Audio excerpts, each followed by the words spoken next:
Hey guys, welcome back to the channel. Ben from KCT here, and unlike other YouTube channels that are concerned with how much Tupperware they can fit in a duffel bag, here at KCT we are only interested in the coolest of things. So today we're going to talk about retention levels for your favorite tactical holsters. Let's look at some examples and see what we got. Okay, so the first one we're going to talk about is level 1 retention. Now level 1 retention is theoretically every holster. Every retention level is a thing that you must defeat to get the gun out of the holster. So in most cases, a level 1 holster is just going to have the friction of the holster that holds in the gun. So for example, your Kinetic holsters are typically going to be a level 1 holster and level 1 only. If they have a strap or something like that that gives them level 2 capabilities, that's fine. But typically you're going to see something like this where it is simply a friction fit holster. Gun comes out and goes in. So we can see here that there's enough retention in there to keep that gun in there and have it not fall out. So no big deal there. So that's your level 1 retention. You'll typically see this with an IWB or inside the waistband concealment holster, where you're not concerned about weapon grabs. You're more concerned with just retaining the holster, retaining the gun in a holster and having it be accessible as quickly as possible. Therefore, you won't see this with like a duty setup. You'll see this more with civilian use and just normal CBL holders. So that's one of the level 1 holsters. Let's take a look at another example here. We also have this holster from Orpaz Concealment, if I can, or Orpaz Defense, if I can get it out. And so this is their Evo holster, and it's a little bit more advanced. You can see that there's a claw on it. Got a little belt clip there, which is kind of nice. This holster is modular, so you can change how it sits. But same thing, level 1 retention. There's no buttons or anything required to get the gun out. You can just go ahead, put the gun in, take the gun out. No worries. So that's your level 1 holster. Again, most of your Kinetic holsters, most of your IWB holsters that you're going to see are going to be level 1 holsters. And that means there's only that friction fit lock to go ahead and defeat to get that gun out of the holster. So, level 1 guys, let's move on to level 2. Okay guys, moving on to level 2 retention holsters. Now there are a huge variety of different kinds of level 2 retention. You'll see everything from a snap to a strap to like a thumb drive to like a flip out bail or hood, things like that. So there's quite a bit of different varieties of level 2 holster. In fact, it's probably one of the most varied holster designs ever. Level 3 has specific things that it needs to have, and generally there's only a couple ways that you can go ahead and achieve those. For level 2, there's a very, very large array of ways that you can make that work. So let's go ahead and explore a few options. Some will be light bearing, some will be without light bearing capabilities. Personally, I do prefer a holster that gives me the ability to mount a light, simply because, well, it's a light on handgun. You're going to need it. So let's start off with this, which is a Safariland, and this is their 63, 78, 83 model. So it is for Glock, and it uses a thumb release to go ahead and release the gun. So I go ahead, holster up. The gun cannot come out because it is level 2. Level 1 is the friction fit of the body of the holster. Level 2 is this little thumb drive here.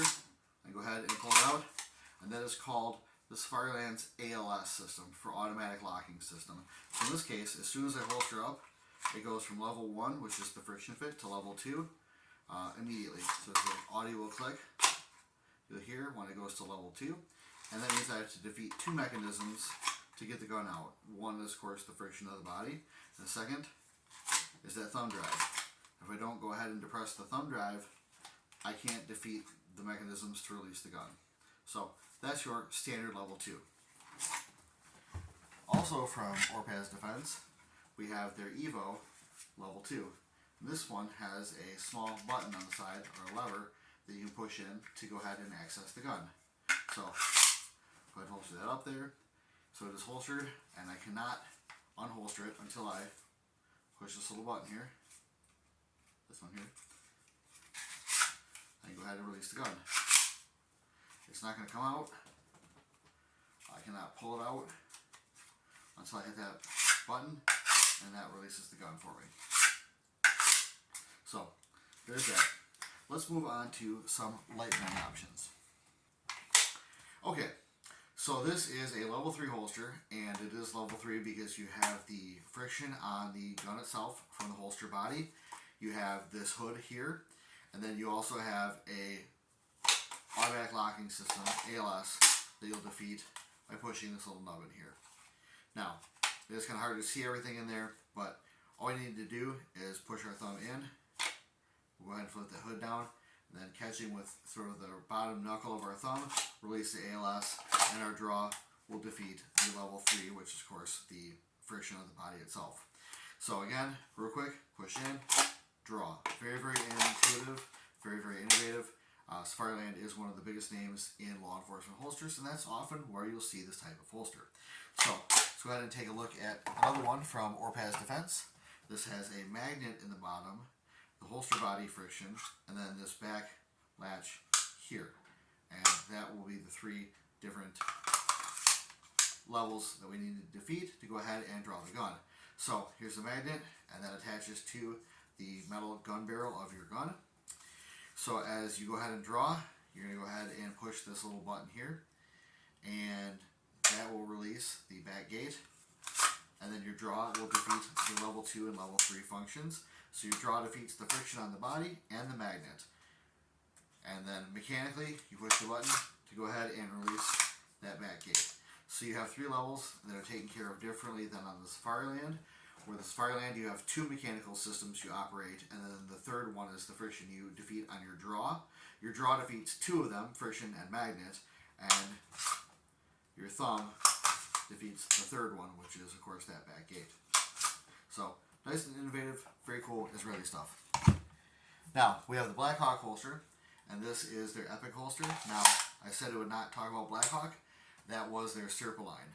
This is the Epic line, or Epoch, and it is designed completely differently, and that will give us a single button that will allow us to defeat 2 retention levels at the same time, well, in sequence. The first one is this back gate. That allows the gun to be drawn out. However, it still has an ALS system internally that locks the gun in. So we'll go ahead, push that in there, withdraw the gun. Of course, the third one is the friction of the body itself. So, whereas the Safariland had 2 different things to defeat the hood and the ALS, this has 1 button that defeats the hood, the ALS, and then of course the friction is taken care of by the draw of the firearm. So just a very different take on things. Instead of doing 2 different things with 1 thumb, you're doing 1 thing that does 2 things to release that gun. So, a very different way of looking at things. Finally, we have the Teller 4000 holster, and that is by Gould Goodrich. Now, Teller 4000 sounds like Cool Keith got a job at a bank, but it is what it is. So this one will do much the same thing as the Safariland, in that you will defeat 2 mechanisms separately. And the third, of course, is the friction of the body. So first you come down, release that hood. There's a second button here you'll activate, and that will allow you to draw. The second button is the ALS, the first is the hood, the third is the draw. So, on this one you are doing 2 things mechanically to defeat the safety systems to release the gun, and then the third one is taken care of by your draw. So push that down, push that in, and go ahead and make your draw. So unlike the Blackhawk holster, which 2 methods are defeated with 1 thumb push, you're going back to the Safariland where you have 2 different actions, and then you draw the gun. So definitely different ways to do things. Obviously, the one from Orpaz is a little bit different still, and 1 action disengages 1 safety, and then your draw takes care of the other 2. Hopefully you guys found that interesting and not too dry. Like, comment, share, subscribe, and I will catch you guys all later. See ya!